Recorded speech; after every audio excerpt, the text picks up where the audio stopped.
Good morning, afternoon, and evening, wherever you are, and welcome to another NerdTube review of Star Trek Discovery, Season 4, Episode 2, Anomaly. I am joined by my normal co-host in arms, how do you even say it? Anomaly. Zemamaly. Yeah. Zemamaly. So, Yeah. let's go ahead and dive right into this, Zam. I'm just gonna give my overall thoughts really quick. I really liked this episode. I felt like the love and admiration for all the other crew members was really fantastic. I thought that everybody got a chance to shine in this episode. Not really shine, but like got some kind of moment in this episode, especially Commander Bryce, which I remember his hmm name now. I mean, it's amazing what I'm happens when you remembering all their names now. We got Bryce, we got Reese, Reese, we got Detmer, and we got Detmer. Owo. And those are the Yeah, four. Those are the four main ones. The blonde, I forgot her name. yeah. I Blondie. haven't gotten the blonde's name down yet, but yeah, like I'm actually remembering people's name. Which remember last season was a huge issue. Yeah, it was a huge issue. Yeah. But I really enjoyed this episode because it felt very Trek, as in like, yes, it's galactic ending, but it felt like it wasn't like Michael Burnham can save the universe. It actually feels like they have to work together as a team Mm. to figure out how to solve this problem. And I like this. Like, if they're going to go this route, I'm on board with it right now. Now, if we get, Burnham having to jump in a spacesuit and jump into the middle of the anomaly just to save the universe, then I'm going to be a little pissed because honestly, I would much rather them give that shine to somebody else this season. I get it. It's supposed to be focused on Michael Burnham. I am not hating Michael Burnham as captain. I'm not. I think she's doing a pretty good job, actually. Like, you know, doing what she needs to do. What did you think, Sam? Yeah, and another good episode. I started to think to myself, especially obviously with how I felt regarding last season, which I thought was excellent. That Discovery really has now found its feet. It's really is what it is now. The soft reboot with last season definitely helped, and this is what Discovery is. And this crew as well now. Like, there's a familiarity to everyone. Getting to know their names obviously does help. Having Saru back also helps. Mr. Saru, I may add. I like that. I like that little touch. It works I for me. I actually I was thinking about it during the episode, and I was like, okay, so like okay, we have two captains on board, which I'm not opposed to. I mean, we've Yep. had Captain Kirk and Captain Spock at points, in In the Starship. movies we did for Yeah, sure. in the movies, yeah. I'm not opposed to there being two captains, but I feel like Mr. Saru, I guess, is okay, but I feel like maybe they should refer to him as number one. Like, they can't Well, go captain and then them both answer, but yeah, I think that's why they called him Mr. Saru because I don't think him being called number one is a title given to bestowed on him, or a reference given only mentioned to him by his superior officer, or in this case his equal in Burnham. But I can't imagine everyone else calling him number one. It just feels stupid. No one else called him number. No one else called Riker number one apart from Picard, did they? I mean, I guess not. I felt like just calling him Mr. Saru is like, and I get it why they have to make the distinction because they can't say captain and then they both answer, and they can't call Saru commander because he's not a commander. But at the same time, it's like you don't want to be formal and just call him Saru because he's a superior officer. So by calling him Mister Saru, it gives that distinction. Okay, you're being, like he's like your teacher, isn't he? You know what I mean? In that particular sense, and I don't mind that. I think it works really well. But in my opinion, it's a nice little touch, and I look forward to Mister Saru maintaining his position as number one on the ship. I felt a bit sorry for Tilly because she was um, the number one prior to Saru coming on, but I'm sure she doesn't mind, to tell you the truth. I'm sure I she's you very know happy about it. I'm happy about it too, just because my biggest gripe with that is not that I don't like Tilly. I just don't think she's got enough experience to be an actual like first officer on a starship. So I don't mind her being like one of the and who's the actual chief science officer? Is it Tilly or is it Stamets? Because Stamets isn't on the Stamets. bridges, huh? Stamets. Yeah, but he's not on the. I mean, I get it. I guess he can't be on the bridge all the time, just like Colbert can't be on the bridge because he's medical, director of medical. But I mean, I guess Tilly's kind of just like the bridge Well, he has scientist. to be. I think he has to be where he is because he's the guy who can control the spore drive. And yeah, I guess if they have to jump out, they need him there. So makes sense. Okay, I smell what the Zam is cooking. Yeah, I mean, there was there was a bit of a reshuffle. I did predict that Saru would come back as number one, whilst yourself and Vance was giving me shit over that. Well, Saying that wasn't going to happen. I thought they were going to give him another command of his own. I don't think I give a And shit he was about offered it. that, and he was offered that, by the way. Yeah, he And was. he declined it, and I don't blame him. He's going through a little bit of a emotional moment right now. He's been out of sorts for several months. I think he doesn't want to just jump back into a command post without having, a little bit of a run around with the Discovery just to get his feet wet again, so to speak. But it's gonna be interesting to see how they maintain this because eventually someone like Saru will need his own ship, and it'll be interesting to see what they do with that in the future. But what I liked about this episode the most, Bob, is we jumped straight into this. This is the Anomaly. No fucking around, no mystery. Oh, I wonder what's happening. What's blowing up all these fucking planets? They already kind of figured that out by the end of the first episode, and we're jumping straight into it by the end, by the beginning of this episode, and it's all about the whole universe coming together, or Starfleet in this sense, coming together and gathering data on this phenomenon.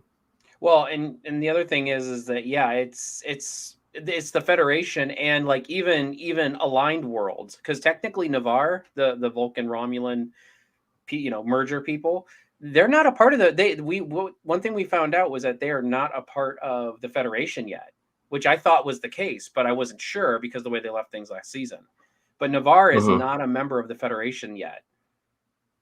But they were willing to cooperate, which is good to see. Oh yeah, absolutely. I mean, I figure by the end of the season they will be again, but yeah. So but one world. Did Earth rejoin already or no? I don't know if don't know anything about Earth, to tell you the truth. Yeah, and I'm kind of interested. Like, I'm not gonna lie.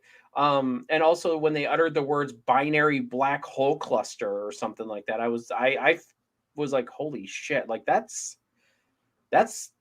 a lot. Like that, two humongous black holes coming together. Is that what it definitely is, or is that just them theorizing? Two black holes coming together. Well, that's what they theorized it was, at least towards the beginning. Maybe it's now we don't know what it is because of all this other stuff. But I mean, it looked like a black hole. What a black hole would look like, and when they were zooming out, and they were zooming out on more of a interstellar scale. Like they went past several suns. And like it was huge. Like there were solar systems paling in comparison to this thing. I personally can't fathom two black holes. I mean, look, I don't have the knowledge to even know what one black hole is. I mean, I know it's a. I mean, come on, it's a burnt out star. We've seen the Kardashians together. Come on. Yes. But like what sort of thing could be created from two black holes? I guess it's this, which is it's not just the two black holes. It's the hello, Daniel Vance. Welcome to the program. Hello, Danny. I hope your kidneys are feeling good today, mate.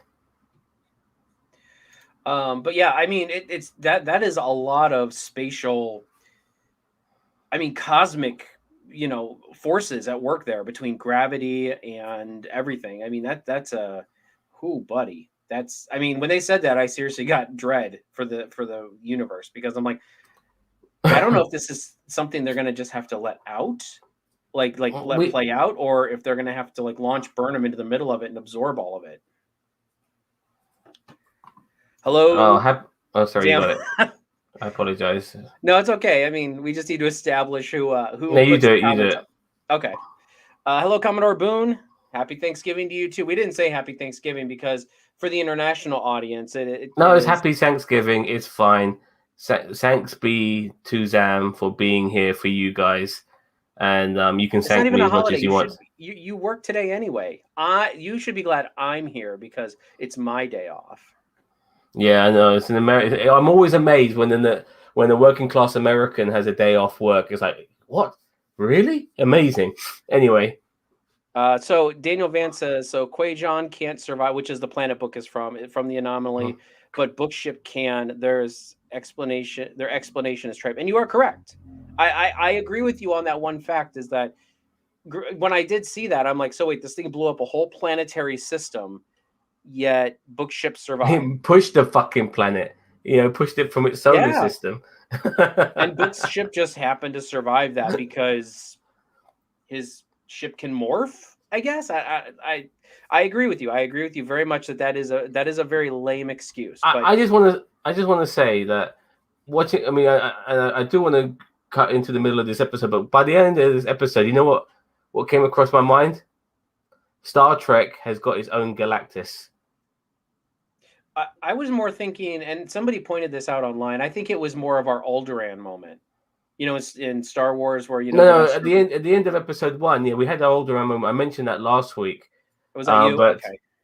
But seeing the Anomaly properly in this episode, this giant fucking eyeball in space, it kind of just made me think to myself, this is Galactus. This is Star Trek doing Galactus. This thing just eating up planets or destroying planets. I mean, Galactus is more sentient than this thing. Like, we don't know that this thing's not sentient. Yeah, we have no idea because this fucking thing changed course. Which is kind of which is worrying me.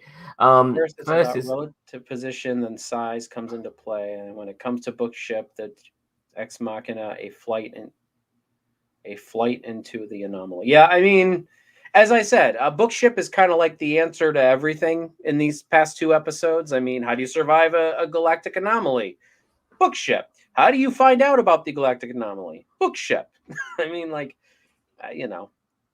oh, by the way, they kind of like nipped it in the bud because I really thought this was going to continue from last season.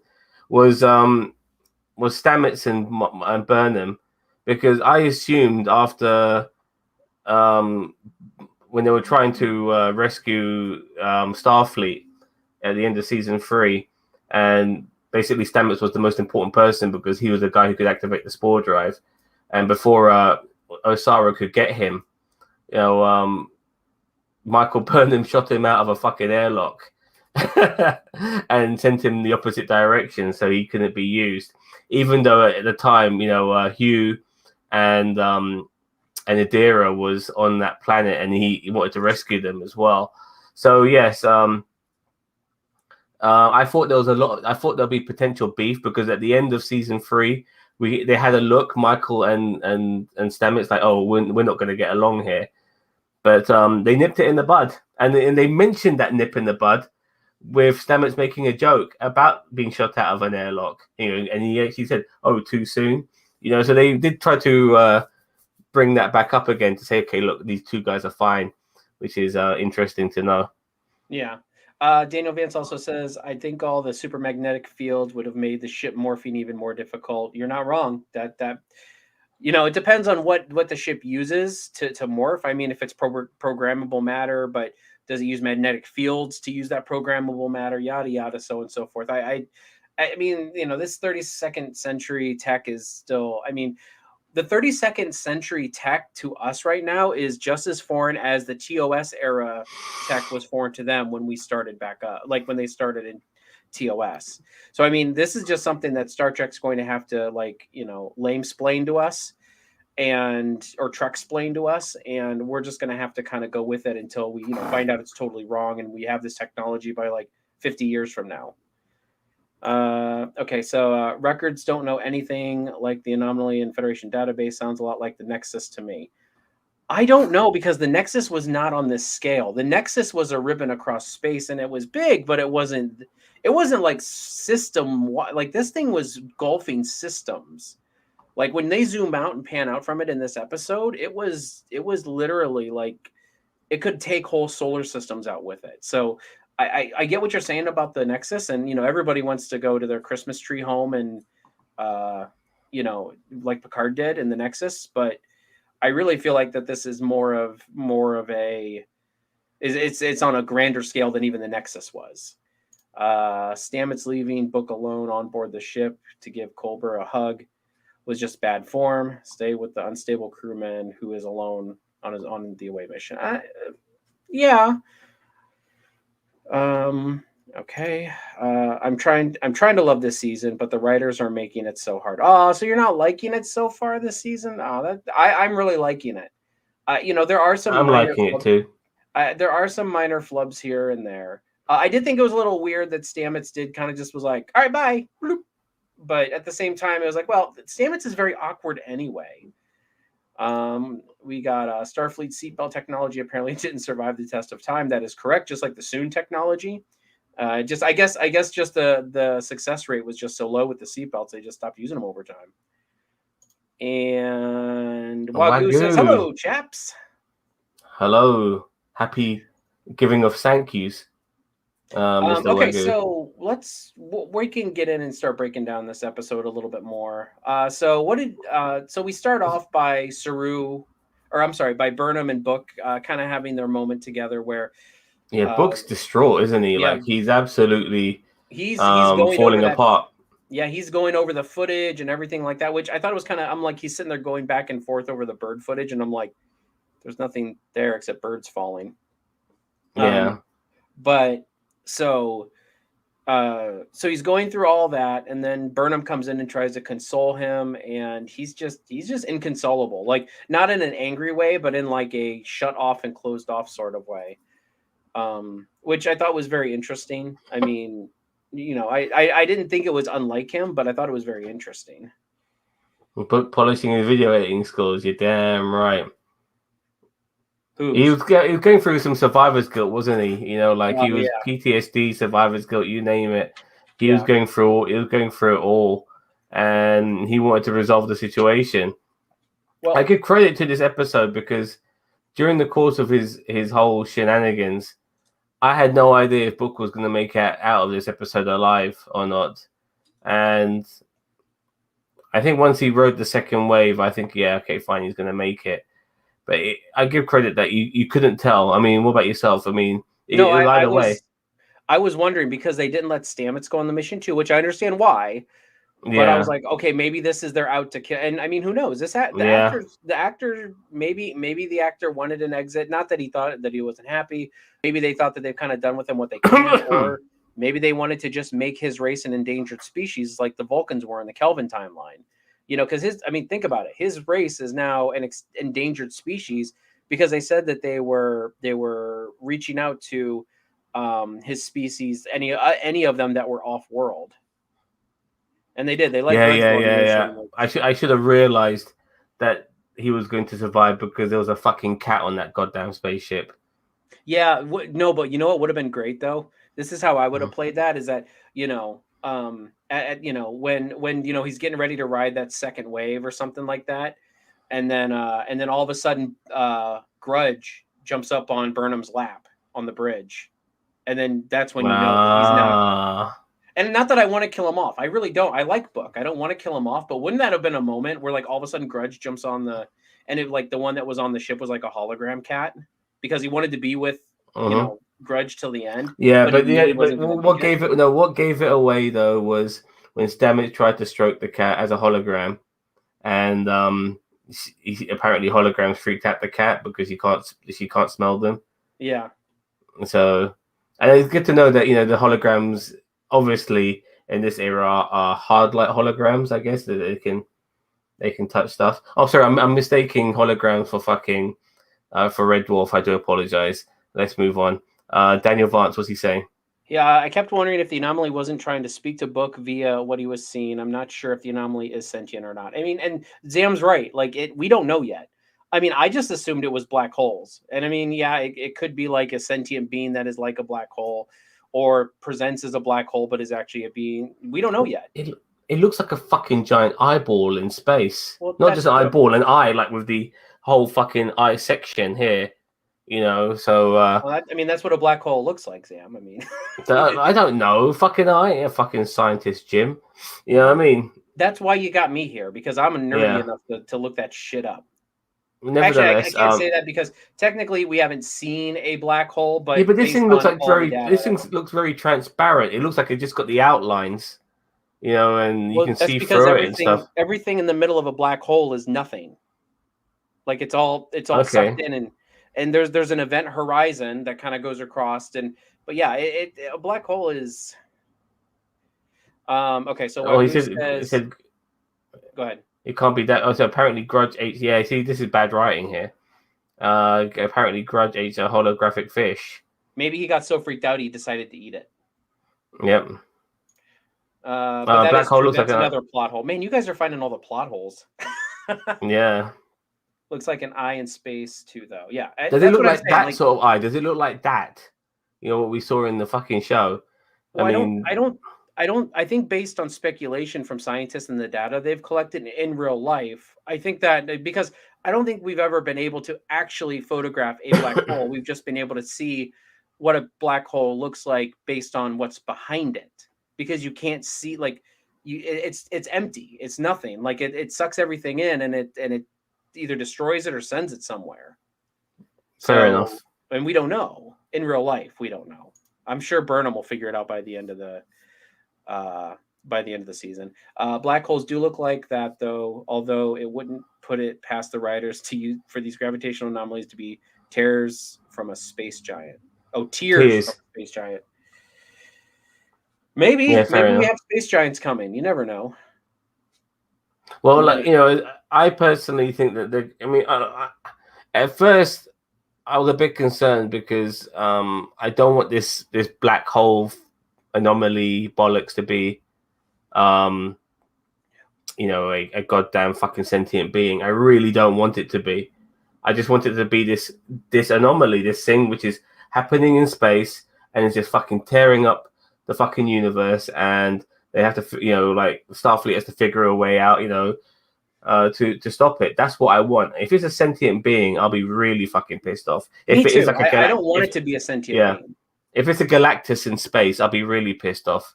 Oh, we have Wagyu Trek says Yards here with us. Go on. it's supposed to be two black holes merging, though, and that's what they said in the beginning of the episode. I mean, as they got a closer look and collected more data, I mean, maybe they're finding out that it's not just two black holes. Maybe it's presenting that way.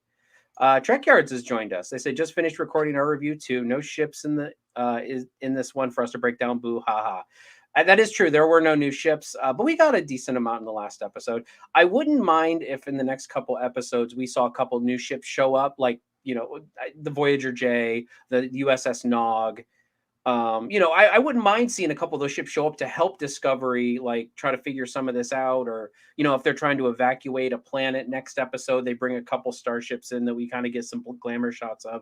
That would really be fun for me, because I love seeing those glamour shots of Discovery is like is in the envious position to the others compared to the other ships that with that spore drive, it just gets wherever it needs to get to like that. Well, that's what I'm saying. Like they got there now, and like these other ships finally show up after this past episode.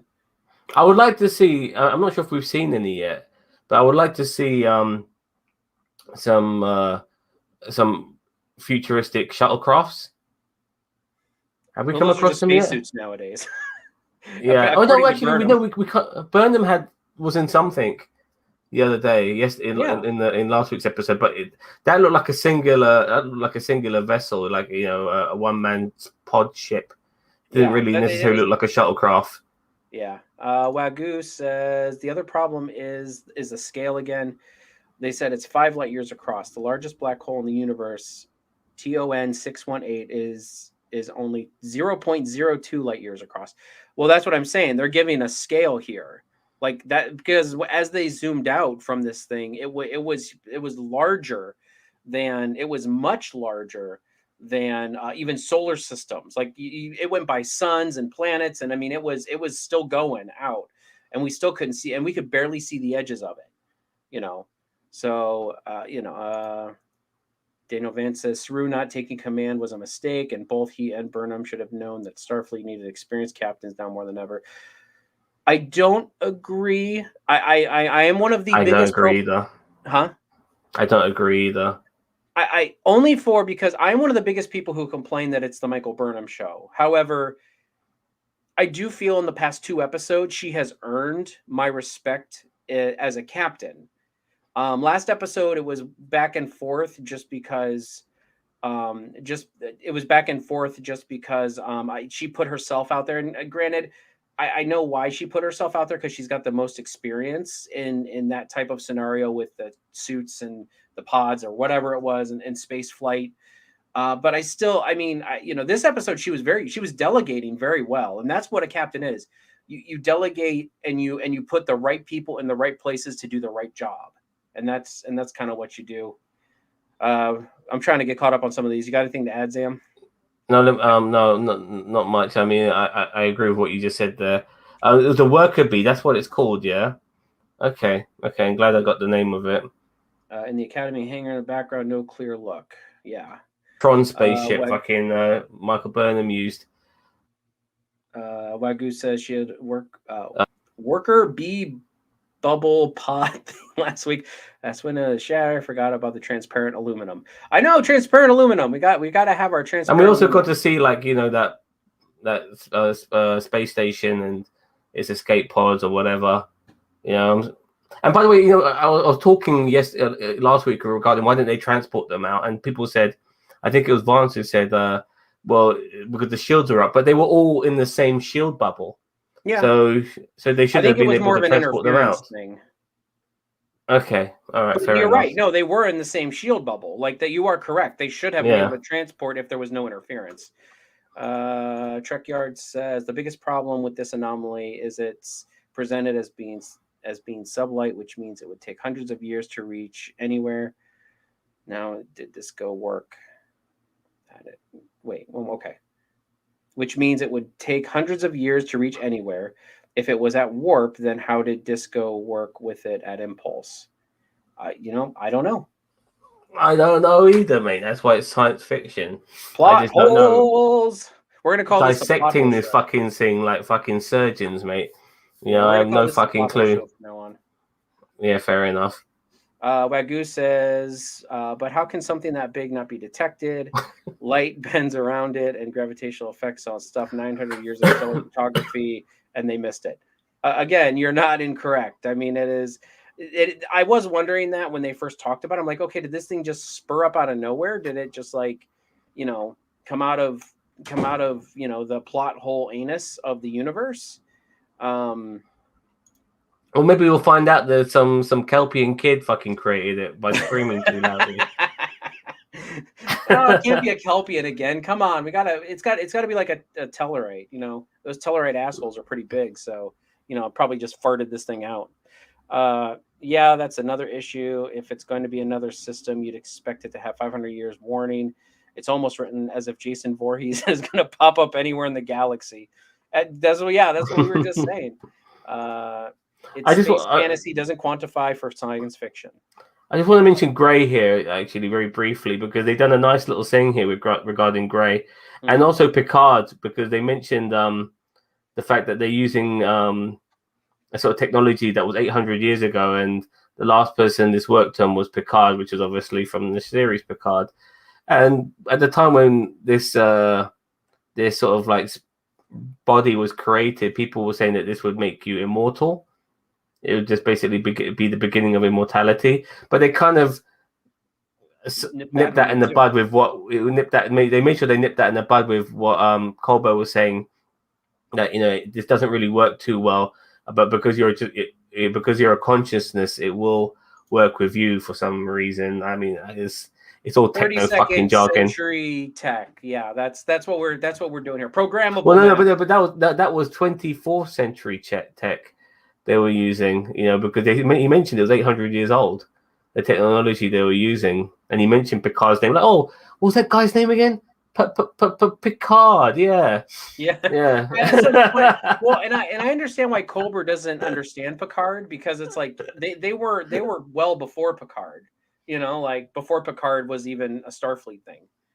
Okay. Dana Vance says, because this has something to do with the engine from Star Trek Prodigy. Oh yeah, by the way, I'm just to go on a little sort of semi-tangent here, Daniel. I'm very glad that they kind of brought back the fact that that Discovery is a sentient being itself, the ship's computer, and she gave herself a name. Was it Zora? I think it was Zora. Yeah. Yeah, which is a nice little touch. I like that. I like that a lot. Discovery. People have to remember Discovery. Is a living computer, which I do like. Nice little moment there. Daniel Vance, I don't. What do you? Could this have something to do? You mean like the anomaly itself have something to do with Star Trek Prodigy? I don't believe so. That would mean that Paramount and could what's his name Kurtzman should have had the foresight to plot all of this together. This isn't the MCU. Like, I understand people are excited for a lot of Trek, but my one reservation about there being so much Trek is that there's so many places that this stuff can just get, like, the continuity and all of that can just get blown out of the water, because Paramount and Kurtzman are definitely no Feige and Marvel Studios. Let's be very clear. That's why a lot of this stuff I kind of take for what it is, and I get it. Like Wagyu's next comment here, it says, but scientists don't work like that. If they see something work once, they don't just give up on it. No, they did say it was tried to be replicated a couple times after that, but the success rate was so low that they gave up on it. But like stuff like that, it's kind of like that. I don't harp on it too much, just because Trek's not exactly the greatest historian when it comes to themselves. I mean, look at the original series. I mean, they should be running across 5,000 medieval planets when they're exploring the Yeah, you galaxy. talk about fucking plot holes, man. There's a whole fucking field of fucking plot holes. Yeah. When it comes to Trek's history. Zora is the name of sorry, let me read it here. Zora is the same name as the computer had in Short Trek. So it's directly talking about the future short film. Same voice actress too. Short Trek, can you enlighten me on this? Somebody? It's a bunch of episodes that were on Paramount Plus in between, I think, seasons 1 and 2, and I think 2 and 3. Of what I era? watched some of them. I really slacked on them. But yeah, they're it's kind of just like short episodes, like 5 minute, 10 minute. What? About who? About where? About what? No, that's the thing. They're just like little short clips of. Damn. Okay, so you remember at the end of season 2 where that one lady, that one princess, shows up and helps them fix this thing that helps them, the Red Angel and the yada yada and the so and so forth, and get them into the future. That lady originally debuted with Tilly in a short. I think it was actually the first short track. So yeah, I mean, Okay. So they're just short little brief episodes that kind of have, whatever to, little to do with the main plot, except for that one apparently. But it's kind of like the MCU's. What are they called? Oh God, what were they called? They used to do them originally. Oh, like we had with Trevor Slattery. Yeah, All Hail the Yeah, that King, and clip. like the Consultant, and Yeah. like those little short things. What were they called in the MCU? Now I don't even remember. I'm gonna call them tidbits. Tidbits. Okay, well there we go. Okay. Okay, so Trek Yard says they moved that short off into the future again, but they acknowledge Acknowledging it. Huh? They moved that short off into the future again, but they are acknowledging it as the last showrunner started that story. But the current showrunner doesn't want to deal with it yet. Okay. Wagyu says the future short Trek was called Calypso.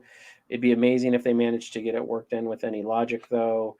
For a start, ship would need retrofitting to 23rd century specs. You are correct. That it's probably, again, the short-sightedness of Kurtzman and Paramount, because I think the episode was called Calypso. Oh, fair enough. Maybe they learn from the Anomaly how to make Protostar engine and how to contain such a thing. Well, we don't know if they don't learn how to do that in Prodigy. I mean, technically, Prodigy takes place 5 years after Voyager got back, I think. Or ain't got a Scooby Doo. They said it somewhere. So somebody said somewhere that I think it was 5 years. So it takes place right around the same time as Lower Decks. Maybe. Well, no, Lower Decks was 2-3 years after Nemesis, I think. So. Photo Sport IV. Is that sports? That is a friend of mine. Sorry to be totally uninformed. I didn't know there was a 4th season, but sleeping with 7 of 9 on Kronos. You lucky fuck. Man, I mean, Kapla. Yeah, well, he is success Northern. in Klingon, if you don't know. But yeah. So, go ahead, Tim. but back to this episode. So we had to deal with Book taking on this mission. It was very personal to him. He thought, yeah, I'm gonna fucking do this. I'm the best person to fly this ship. He's gone all fucking Han Solo on these motherfuckers. Even though Detmer's a great pilot herself, he knows his ship better than Detmer does. And I'm kind of surprised though he only went with Stamets, and it was good to see. Like, it's good to see sometimes different collaborations. When it comes to Star Trek, you never really thought Book and Stamets would get together to do a mission together, would you? You know, and they kind of mentioned the fact that, you know, the Book mentioned the fact to Stamets, you know, we've spoken, you know, in these last few minutes, we've spoken together more than we have spoken, you know, these last 5 months. And I like all of those things. I like the fact that Stamets is not holding a grudge, but he feels almost indebted to Book because Book saved his life, his family's life. You know, when he activated the spore drive himself, and Book was also thinking that Stamets might be jealous of him because he can also activate the spore drive, which isn't the case actually. And I'm glad that's not the case because I'm glad that Stamets is not that, you know, that's that shallow. You think? No, I don't think so. He's more. I don't think so either. I kind of related with Stamets when he was saying, like, you know, seeing him kind of reminds him of how helpless he was to help his family. You know what I mean? Like, I agree. I mean, I think that I think I agree with Stamets, and I see where he's coming from with that. Like I said, he got, you know, like, as I said earlier, you know, we thought there would be some grudge between Stamets and Burnham, but they've nipped that in the bud. But Stamets wanted to help his family who were stuck on that ship as the radiation poisoning was fucking them over and killing them. And it was Book who saved them. You know, being able to activate the spore drive to get them out of there and everything. It was a pretty cool moment, to tell you the truth. And it's good to know that more than one person can use the spore drive. It's, you know, it shares the wealth a little bit as well. But regarding Gray, when do you think he will come back fully, and what will he offer? Because at the moment, I'm not sure what Gray can offer this show, you know, other than being Adira's boyfriend. I mean, I do feel that him coming back is, you know, a bit. I don't want to say redundant, but like, yeah, you're right. Like, we've got a huge cast of characters right now. You know what I mean? And if they do, and I mean, I'm okay with Gray right now just because he's in Adira's head. So it's like it's a part of the trill. It's someone for Adira to kind of bounce off of. You know, but when you open it up to everybody, to, you know, it kind of, it's going to kind of muddy the waters. I feel like there's going to be too many characters, and I feel like possibly this season they're going to kill somebody off. I really do. Well, I hope it's not Adira, because that'll be pointless to bring back fucking Gray just to kill off Adira. Well, no, and I don't think it. I don't think it would be. But then when it comes to like the bridge crew, who would you know? It makes no sense killing one of those fuckers off. I mean, they only have like five or six lines a fucking episode. Yeah, I know. But I don't know. I mean, I hope they don't kill somebody off. But at the same time, I mean, maybe Gray will just become kind of like Jake Sisko, like not a part of Starfleet, but just on the ship. No, don't let it be fucking Bryce. It'll be Mr. No Response when we found out he's a surfer dude now. Yeah, well, yeah, I like that though, Wagyu. I like the fact that they have their own life experiences that they can add to solving problems, and I very much appreciated that. That was a good moment, as far as I was concerned. I missed Commander Jet Reno this episode. It feels she'd have a lot of knowledge about the huge gravitational anomaly, having spent all that time on the asteroid before joining the crew. That's the cybernetic lady that died in season 2, I believe, correct? No, that's the lady who was keeping everybody alive using their engineering skills. The lesbian lady. Yeah. I mean, I'm dumb. Yeah, it's okay. Yeah, they say she did say, I think on her Twitter, that she was going to be in more episodes of this season. But I think we saw her in the last episode for like 3 seconds, and then that was it. Tig Notaro. Is it Tig? Hold on. Is the actress name Jet Reno or is it Tig Notaro? And is the character's name Jet Reno or Tig Notaro? But I I forget can't remember. which is which. But Hold on, I I'm do looking it like up. this actress a lot, by the way, and she was excellent. How they shoehorned her in Army of the Dead, really good stuff. Yeah. I heard she's dealing with cancer as well, which is such a shame. Oh yeah. Yeah. But look, I was talking to Vance last week about this regarding the suits, and I want to know what's your take on this? Yeah, has the blue suits become engineering? Because Vance says that no, yellow is still engineering, but it seems that everyone in engineering was wearing blue. No, they were in the spore. Technically, okay. So from my understanding, the spore drive, is in a science section. But I mean, if you think about it, the spore drive is definitely scientific driven, and you're correct. I mean, if the warp drive is what's behind them, which I'm trying to remember, I don't remember They didn't the even warp. fucking use the warp drive. Become redundant on Discovery. I Yeah, can't I remember the really last time they have. went to it. This is fucking okay. Let's just spore. No fucking warping at all.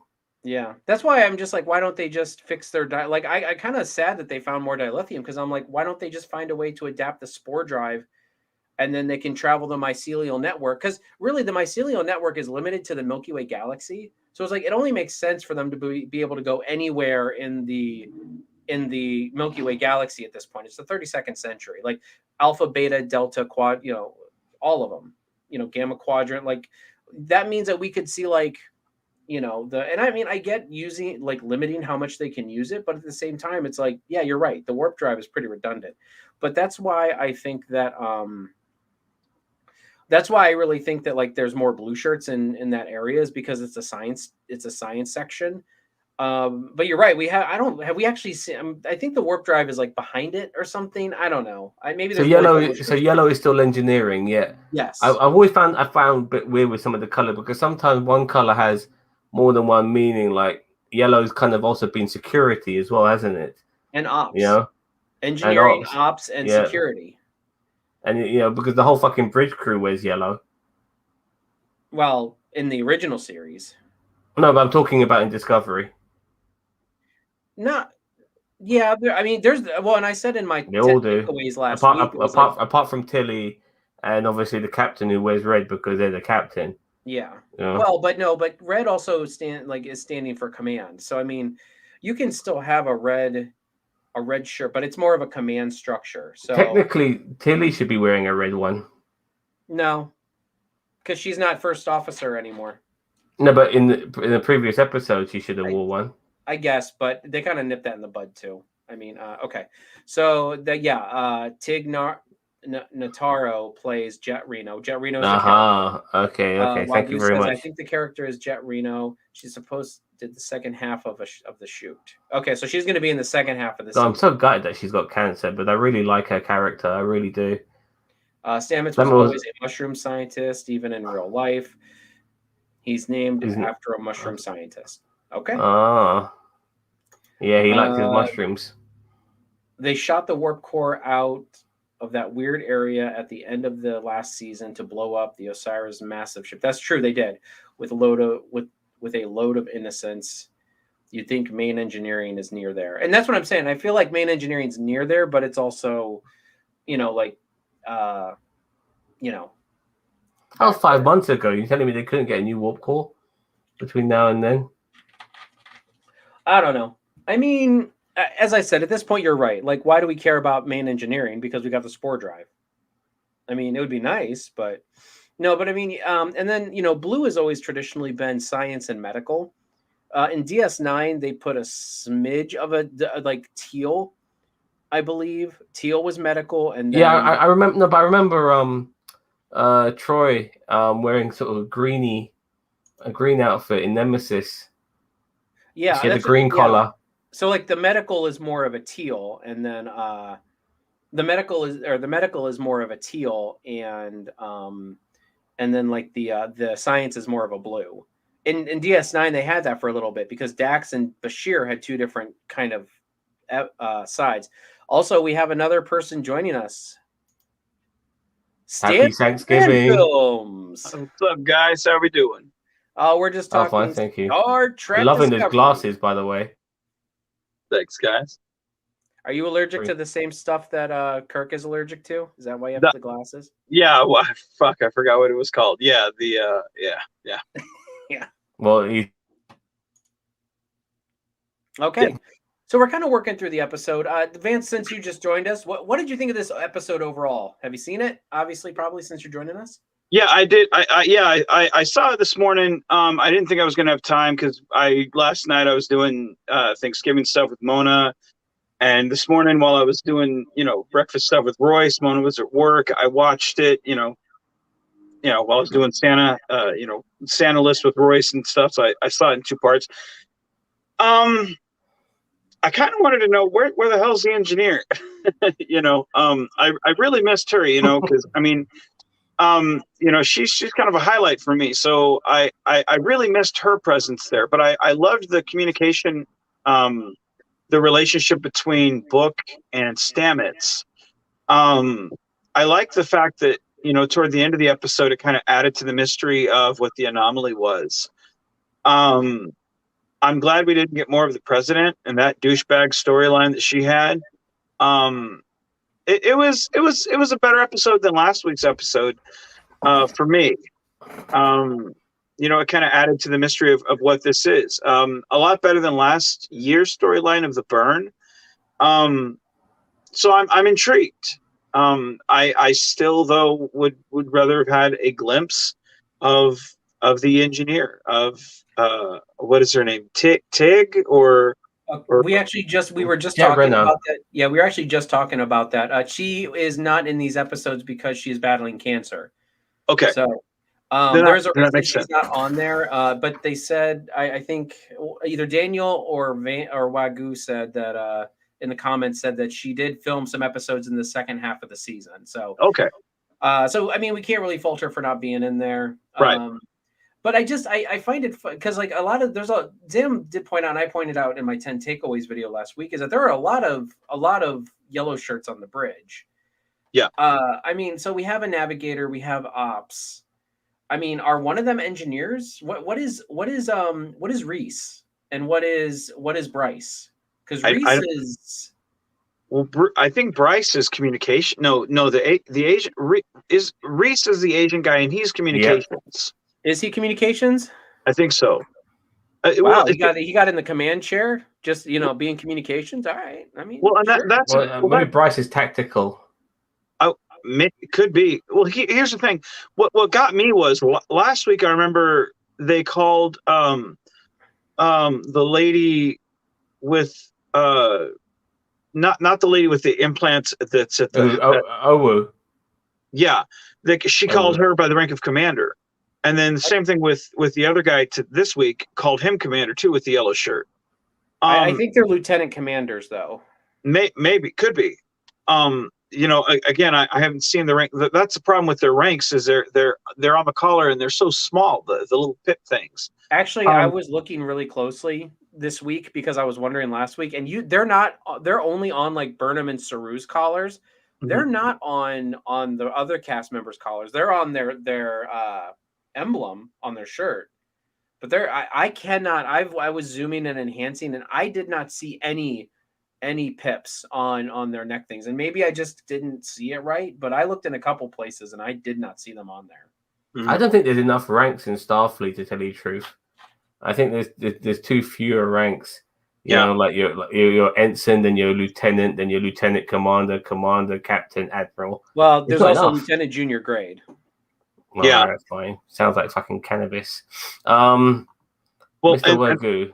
You also have well, I mean, if you go to DS9, you have like Chief O'Brien, and there's seveple grades of chief. Oh yeah, Chief O'Brien, yeah. And then you have the members of Starfleet who don't have a rank, who are just like the equivalent of like a midshipman who just don't have a rank, and they're never they're just known as like crewmen. What there's no other chiefs though, are there? Like in the whole of Star Trek. So he must be like a lieutenant commander or something in real life. Maybe chief is just like a nickname, because he's Irish or some shit like that. Well, the thing is, like when you look at Chief O'Brien when he was on the Enterprise, like Chief O'Brien's rank is probably the most inconsistent thing in Star Trek, because when you go to Next Generation, he was Lieutenant Junior grade, and then he was Lieutenant, and then he gets to DS9, and he has the rank of Chief, and he makes the joke. I forget which episode it was. I think it was the one where the crew of DS9 go back to like the early 21st century to the Gabriel Bell riots.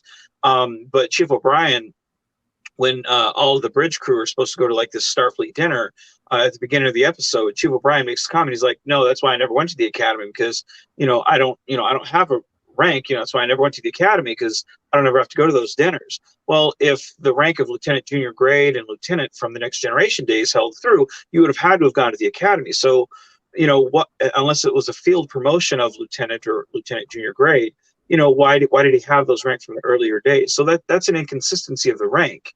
Oh yeah, no, Chief O'Brien's always been confusing to me, because I'm like, Yeah. and I understand maybe if he maybe went like after leaving, because being a chief, maybe he wanted to have less responsibility as Starfleet, and that's why he was a chief. I'd have to look it up and try to figure out. I look at it like this. Yeah. Chief O'Brien is the most important guy in the universe. He's the chief engineer, which is why he's given the nickname of Chief O'Brien. Yeah. And so that's how I look at it personally. But they say he's probably a lieutenant commander or something. Sorry? But they say in DS9 episodes that I know, but they fuck up all the time, dude. Like, the inconsistency in Star Trek it goes on for decades, and so it's just another one, in my opinion. But I mean, if you look at his rank, it's like a black square, and it's got like these squiggle things on it. Yeah. Like it's an actual rank that they made for DS9. Like they actually took the time to make something completely different. It's just like the Maquis rank on Voyager. They actually took the time to make something completely different. They weren't just different rank pips. Personally, I would have had if I had I agree with you. I think there's few two ranks. I would have had because how like Lieutenant Junior grade has it's one blacked out pip and then a solid pip. I would have had just a regular blacked out pip, and had that been like a rank under ensign, been something completely different. Again, add something a little bit, maybe that could have been like an acting ensign or a field promotion cadet, something to show that you have more, because I think field promotion cadets, that's in their last year of the academy, that they're getting, exposure to life on a starship. I think that's something that could be, explored and ranked up. Or you have you go from 3 solid pips to 4 from commander to captain. You could put a 4th black pip in there before you get to captain, and maybe just shuffle, like maybe make that one commander and then shuffle everything up, or something in between there. Or acting captain, someone who doesn't quite have that title of captain, something where commander junior grade. There you go. Yeah. I mean, you could do like lieutenant commander, commander junior grade, and then commander, or captain junior grade. Let's try to get some of these comments. Daniel says it's hard to see the pips on the blue shirts. We're talking TNG blue shirts, or is he talking the current Discovery shirts? I think it's the current Discovery, because as I said, I can't understand the ranks on those fucking shirts, by the way. Well, that's what you have nerds like us for, Sam. Because do you understand them? Let me grab my uniform, and I can actually show you the ones on the collar. Give me 1 second. I'll be right back. I was gonna say, if I get shit right there, it's in black, and you can't see shit. Yeah. I mean, if I had pieces of corn, I could show you. Fair enough. There are about 9 people at commander rank. You're damn right, Wagyu. Well, but okay, and 2 captains, but that's been explained. Sorry, Bobby. That's been explained already. And we've during the course of the Star Trek movies, Kirk and Spock were both captains, so I have no problems with 2 captains. Yeah, and I think that some of them are lieutenant commanders, and some of them, like, there might be a commander and lieutenant commanders, because even though they are lieutenant commander, they still call them commander. During the, and I think they explained that actually in a recent what was it? Not Trek Yards. What was the other one that we watch? Why am I drawing a Prodigy? blank? No, on a reviewer. Oh, Trek Lord. culture. Oh, Trek culture. Sorry, my bad. Yeah, they explained it as basically saying with the way the ranks work is that they normally, like, if they're lieutenant commander, they call them commander to make it Yeah. short. They don't call them full out lieutenant commander. All right, here he goes. Vance, do All right, your thing, Big Daddy. so Explain the that. the Yeah. the rank is also on this. They only put 3 on the thing just because I think they ran out of room. So here is what it looks like. Like I said, usually it should be a 4, but it's 3 on here. Like I said, they ran out of room for the stripe on the What shoulder. ranking is that? Well, it should be captain. Like I said, for this they put 3, but it should be 4. So that's the shoulder strap. So it has 2 stripes, and then, like I said, it should be 4, but they put 3. Like I said, they ran out of room for that. So that's what it should look like on the shoulders, and that's what the whole shoulder looks like for the shoulder strap. And then this is the collar, up close. Oh, see, that's so minuscule. Yeah, but Yeah, And it's that's what I'm saying. It's hard to see those pips on there. yeah, especially when you're wearing the blue outfit, you can't see shit. Yeah, yeah. because No, it's completely dark. So for anybody, as you can see, it's hard to tell. Like, what would you be for lieutenant commander? Like, would it be blacked out? Would it be, it just would you just have like it'll be like one hollowed out pip in the and middle. nothing? So No, it'll be like you'll see an outer square with a black middle. If you know what I mean. Yeah, and I mean, but here's the thing, though. That's why I think sometimes they're trying too hard. It's like and also it's also on, for anybody that doesn't know, the rank is also on the rank is also the. Let me zoom you up again 1 second. It's also on the comm badge, which is pretty cool. Yeah, but at the same time, I feel like they overcomplicate it because, like, now, yeah, you've got the pips all over the place, but you can't see any of them. Yeah, like, at least you know when they were on the neckline, at least they were big enough that you could see them clearly. Yeah, you could. The easy thing about Next Generation, and this goes through the Next Gen, season 1 all the way through, Voyager season 7. Is you had a 15-year time gap. Hell, even through Archer, season 4 of Enterprise, is you could look at the rank and be like, oh, I know exactly what you are. Yeah. With these, you really don't know. And the only reason I know the position of the rank they are is because, she said, and even with the person at the helm and old dude who took the chair, I only know the rank is because she said their rank. We don't even know if it's commander or lieutenant commander, because we don't know. But you could glance at, hell, we're discussing Chief O'Brien's rank from where he was at TNG versus DS9 because we know the actual look of what it was. We know Chakotay was a lieutenant commander because we saw the actual marking on his thing. We know he wasn't a full grade commander because we saw that. With this, we don't know what the fuck we're looking at, because it's so small. For sure. You got to get a magnifying like a whole glass. separate episode. Yeah. We could call this the Pip episode. Anyway, Daniel Vance said, "Let's not forget an entire statue is dedicated to Chief O'Brien as the most important person in Starfleet." Well, that is yet to come. By the way, I don't know what period in the timeline that statue was created, but yes, he is the most important person in Starfleet. I think it's like streaks for pips, isn't it? No, there were pips. Well, there were dots, there, but. Yeah, maybe it's a bit of both. Maybe the streaks and pips and dots. Fuck knows. I mean, it's early days. I think he's talking about I think streaks. I think he's talking about the lines. I think he's talking about for the Maquis because they were like slashes. So I vaguely remember the Maquis fucking. Yeah, the Maquis were round. They were kind of slashes, and they were kind of they were 2 slashes and then a black slash. So that's how you knew Chakotay was a lieutenant commander. It was kind of like two silver pips and then a black holdout for lieutenant commander. Yeah, because when he left Starfleet, he was lieutenant commander, not commander. Exactly. And just like Wagyu says here, that they typically are addressed as commander, like because Data was lieutenant commander, but he was addressed as commander because it would be monotonous to keep saying Lieutenant Commander Data, Lieutenant Commander, every single time they just say Commander Data. Right. The rank stuff is always based on U.S. Navy. They do have multiple captains on ships in that case. Yeah, Right. yeah, fair. Yeah, yes, they do. I mean, they do this port and starboard thing, which I fucking hate. I mean, they're 8K TVs. Zam, you're breaking up a little bit. So you were talking about the 8K TVs. Yeah, I mean, I think that is. You're fine now, Zam. I think that's completely what they're doing. You know, you have to have an 8K TV just to see the pips. Trekkies got to know. Trekkies have to know.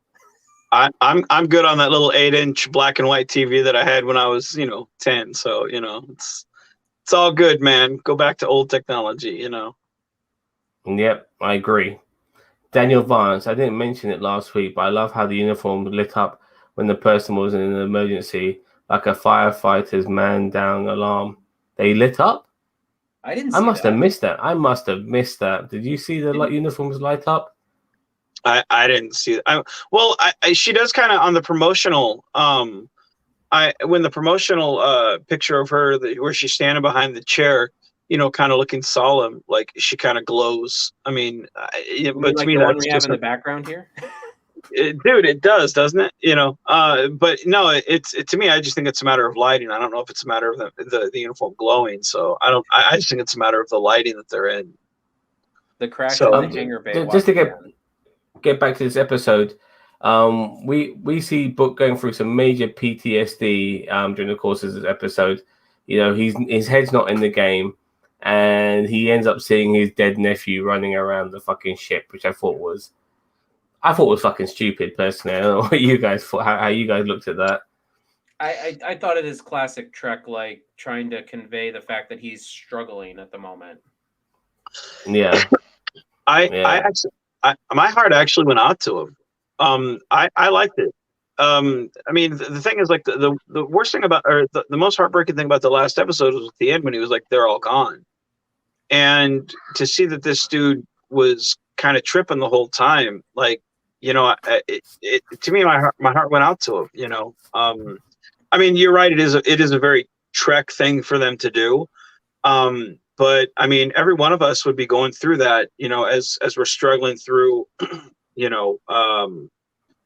I mean, we struggle with our demons when we go through stuff like that. So, I mean, it's kind of understandable to see that. And the thing about it is, like, is it the anomaly that's playing tricks, or is it his mind that's fucking with him on it? We still don't know. Yeah, and we were talking about that. So. Oh, Mona says hi. Okay. Hello, Mona. Hey, Mona. Ooh, Mona. We got dry soap in his hair, so you're gonna have to do that. All right, no problem. Vance got in trouble. No, Royce is playing with. They made snow today, so I'm gonna have to go give him a bath here in a little bit. So, Parenthood. No problem. No problem. So I have to give Zam baths every now and then. I mean, yes. to clean them up. The crash in the hangar in the hangar bay. Okay, I'll watch that again. I used to watch Star Trek on 2-inch LCD under my bed covers in the 90s. Long cable I made coming from the VHS. You fucking badass. At least I know he's not fucking 15 years old either. That's good to know that, Woku. Seeing the dead nephew trope in is very common in Discovery.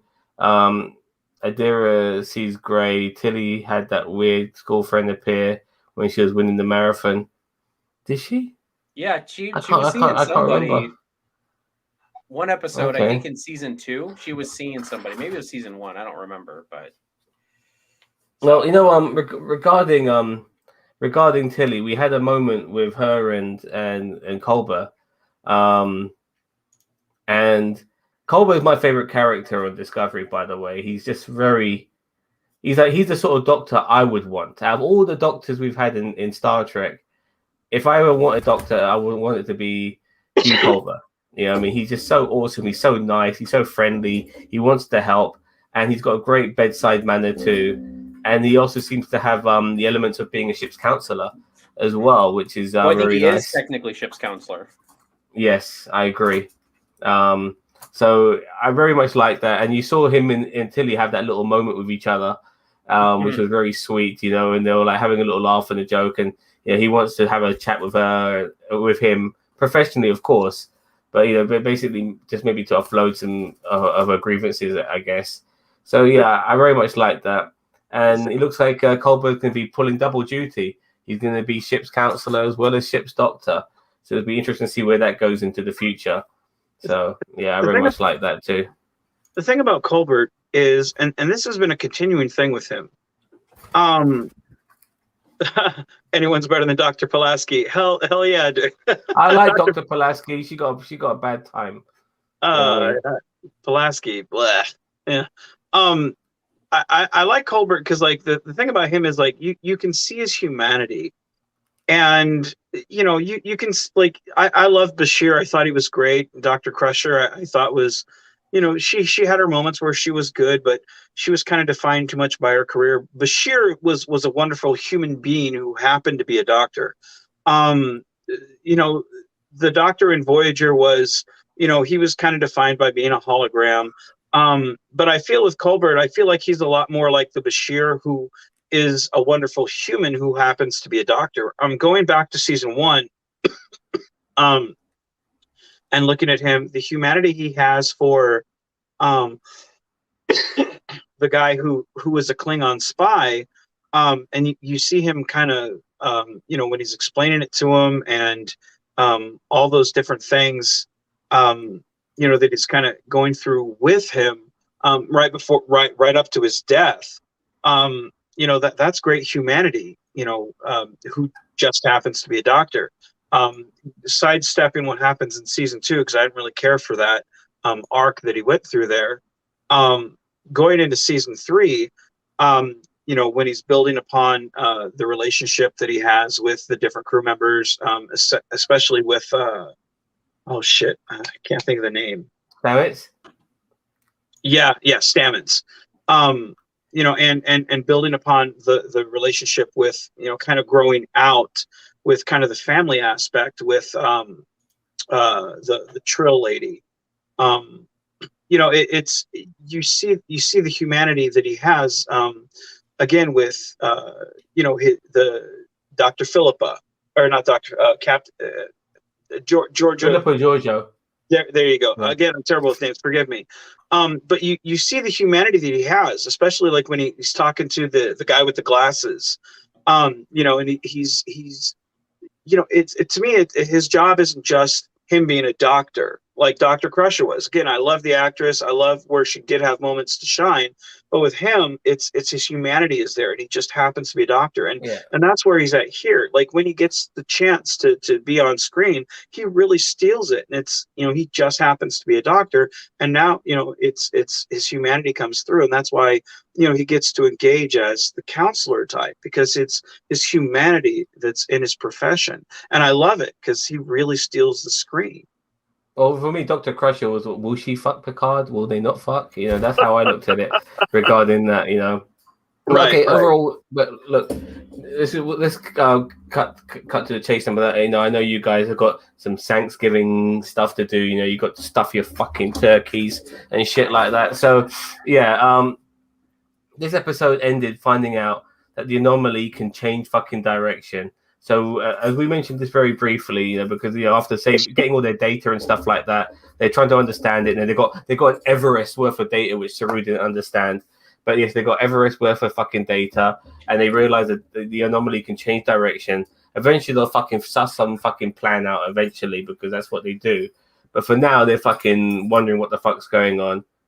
So, do you guys think this anomaly is sentient? My money is it is. What about you guys? I think not. I think. Sorry, one more thing. This is, as I mentioned this earlier to Cheeto V-Man, this anomaly is the fucking Galactus of Star Trek. I'm still, to me, it reminds me a lot of,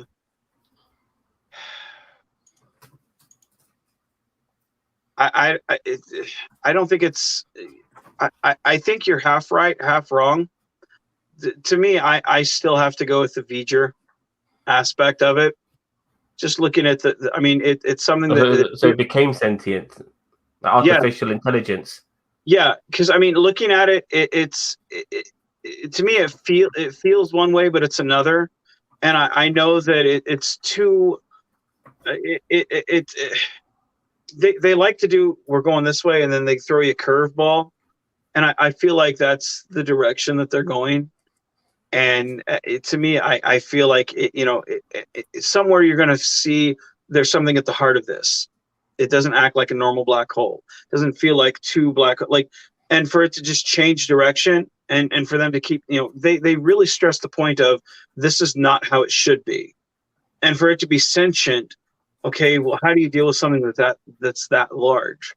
I mean, you could say that it's like the space amoeba. I think is how you say it. Like, That's from what the she original. said. A space amoeba, that'd be tiny, no? I mean, an amoeba. Well, I if you mean- look at the original series, they had a giant one. Again, that's Yeah. what she said. But to me, having it be something like V'ger would explain something like that, where it at the end of Star Trek: The Motion Picture, it expanded to be something different. Well, where did it go? We don't know. To me, to be something like that, to me that's still the most logical choice. I yes and no to answer your question. Well, we'll find out eventually, I'm sure. And Blobby, why don't you think it's sentient? I mean, I'm hoping it's not. I mean, Yeah, I'm hoping it's not either, but I'm just preparing myself. Okay, so if you want me to do the prediction algorithm of what the Discovery writers are going to do, it's probably going to be sentient.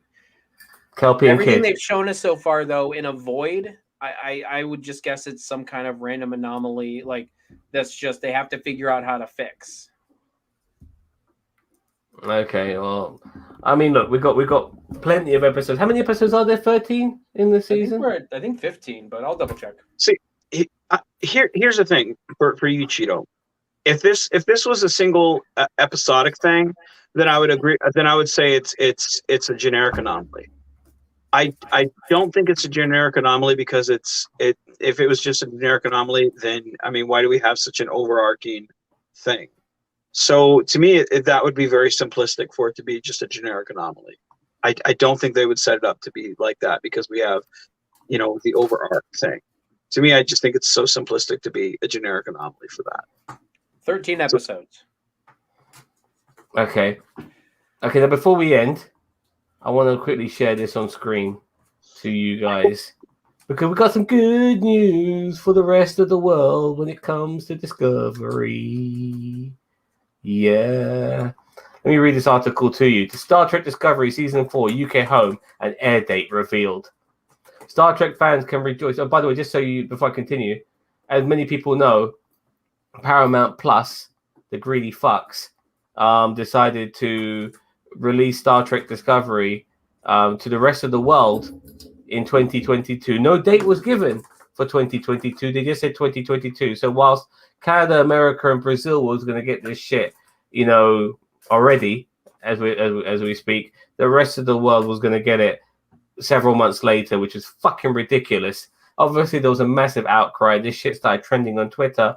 And I think the people at Paramount Plus realized, you know what? They're going to pirate our shit because people were saying they were going to pirate your shit because we have no fucking choice because there's no way we would be able to keep ourselves in the dark for several months whilst the fucking Americans and Canadians and Brazilians are watching this shit. So let me read you this article because this is the first I heard of it from yesterday. Star Trek fans can rejoice after a week of major uncertainty. Star Trek 4 of Discovery has a new home and a premiere date that just around the corner. Things were thrown into disarray for fans when just 2 days before the US launch of Season 4 on Paramount Plus on November 19th, it was announced that the show was being completely removed from Netflix worldwide. Without Paramount Plus in the UK and many of the territories until 2022, viewers were left wondering what the fuck was going on. Thankfully, Season 4 is now going to premiere this Friday, November 26th, on Pluto TV in the UK. I have no idea what the fuck Pluto TV is. I'll look into it. As well as places like Spain, Italy, Germany, among others. Related, Star Trek beams up on 2021 Advent calendar themed to iconic villains How to Buy. Pluto TV, if you didn't know, is a free streaming service that doesn't require signing up to it. It's ad-supported and has a lot of channels you can watch like regular broadcast TV, except they range from things like only showing classic episodes of Inspector Gadget and Baywatch to 24/7 cat content. It's quite the mixture. Discovery Season 4 will premiere at 9 p.m. on Fridays on the Viacom CBS-owned service Sci-Fi Channel for the first 2 episodes, and it looks like they'll be repeated on Saturday and Sunday nights at the same time. It hasn't been announced if they'll be available on demand on the service after that initial airing. The fact that they are being repeated insinuates that they aren't, but Digital Spy has reached out for clarifications, and we will let you know when we do. Meanwhile, you'll be able to purchase the new episodes digitally following their airing on Pluto. So yes, the rest of the world is getting this shit. Here in the UK, we're getting this shit. I'm very happy about that. Ian Mitchell, yes. Piracy, yes. I mean, they asked for it, by the way, Ian Mitchell. They asked for it. They did this stupid shit. You think people weren't going to fucking resort to piracy? I'm signed up to Netflix, fucking Disney Plus, and goddamn Amazon fucking Optimus Prime.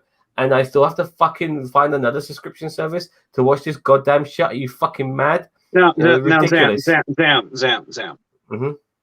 When you made your video, yeah, didn't I tell you, breathe, that this was going to happen in about a week or two? Didn't I tell you when you got all upset and you just rambled and exploded and just? But I needed to be upset. Needed to be upset for it to happen. No. Can I hear it? Can I hear? And I told you so. Yeah. All Yes. right. That's one it. led to the other. If I wasn't upset, it wouldn't have happened. No. So all I needed to hear is I was right. Yeah, fair enough. But Zam hates to say that. No, he's right. He was right. I'm glad. But if it wasn't for the outcry, it would never have. If people were okay, fine, no problem. Paramount Plus, we'll happily wait until fucking next year. Then it was never going to have these changes. We needed to be pissed off about it, and I'm very happy. Zam, we have a very important question next. We have a very important question. Yeah. Is Pluto near Uranus? Yes, it is. Right around the corner. Now, I never heard of Pluto TV either. It's in the UK, apparently. It's on some streaming service. I've seen it on streaming. It's on the PlayStation too. Like I've said, stuff. Go ahead. Like I've said about the whole deal with like I've said with the whole deal when we had talked about it. I think I was talking with you, Cheeto, when we talked about it, because we've all talked about it individually. I feel that the problem was a last minute Netflix going, nope, not going to have this, because when the whole deal with The Office being taken off of Netflix, and that was a NBC and Netflix deal, they gave plenty of time for, I think it was 6 months, 5 or 6 months notice for the fans to say, hey, make the jump. So I feel that, when the time comes for, okay, we want everyone to jump to, we're going to take it off Pluto, but we want everyone to make the jump. Like, you will get that notice because that's how things work. So this wasn't, and I said this when you guys made the video, this wasn't a CBS deal. So they were going to, I don't feel like you guys needed to make the video.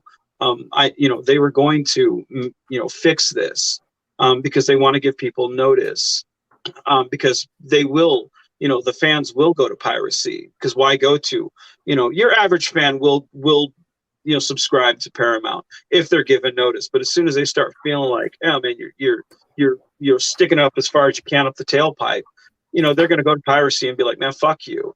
That's why we had Bear Share. That's why we had Kazaa. We want to take it, if we feel like we're getting fucked. But we want to support the things we want. That's why we buy trade paperbacks. That's why we still buy regular comic books. We support what we support if we like it. But as soon as we feel fucked, we're like, man, screw you. So they're going to give us notice when it's time to take it off. So this, I feel, was a Netflix thing going, no, screw you. So that's just my take.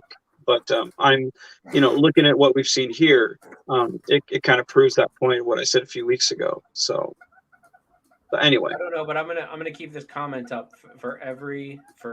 Yeah, man, they can. Yeah, Yep. I'm totally with Ian on that one. They can blow me too. You know. All right, guys. Well, I think we're gonna wrap this week. Zam got his little jollies off. And although Vance, I do agree crying with so you much? that it was. I still think we needed to make the vid. You want to know why? Because we're mad motherfuckers, and we have to get our anger out. And we got to get our fucking clicks and our fucking views. Yeah, we want people to click on us and see us and be like, "Oh, these guys are mad at Paramount. What'd they do this week?" That's all on you guys. I understand. Yeah. I'll make my calls. You make your videos, so it's all good. Yeah. No problem. Let's wrap this shit up then. All right, guys. Well, thank you very much for joining us for this week's episode review of Discovery. Why didn't they just make the tether longer? Because, it only stretches so far until things start to rip. Don't you know? Good to see another tether, by the way. It's been a long time. I like my tethers. Yes. I thought I saw Zam's hands. Yeah, that's what you saw. Yeah, that's true. That happens sometimes. It breaks. That's what the anomaly is from. Zam, his hands move faster than his. That's why the anomaly is so big, is because it's from Zam. Okay, so anyway, thank you guys very much for watching and sticking with us here, and we'll we got tons more to talk about. I'm sure we've got 11 more episodes left to figure out how Michael Burnham's going to fix the universe yet again. Zam and Vance, thank you very much for joining us today on this review, and we will catch you guys in the next one. Everyone else, have a great Thanksgiving. Spend time with your family. Eat some turkey, and if you're across the pond, fuck off. And by the way, watch us tomorrow. We got a fucking NWO versus DX with Vance and myself and maybe a couple of other guys. So yeah, fucking suck it. All right, guys. We'll catch you later. See you next week. Well, see you tomorrow, hopefully. Bye. Yep. Bye.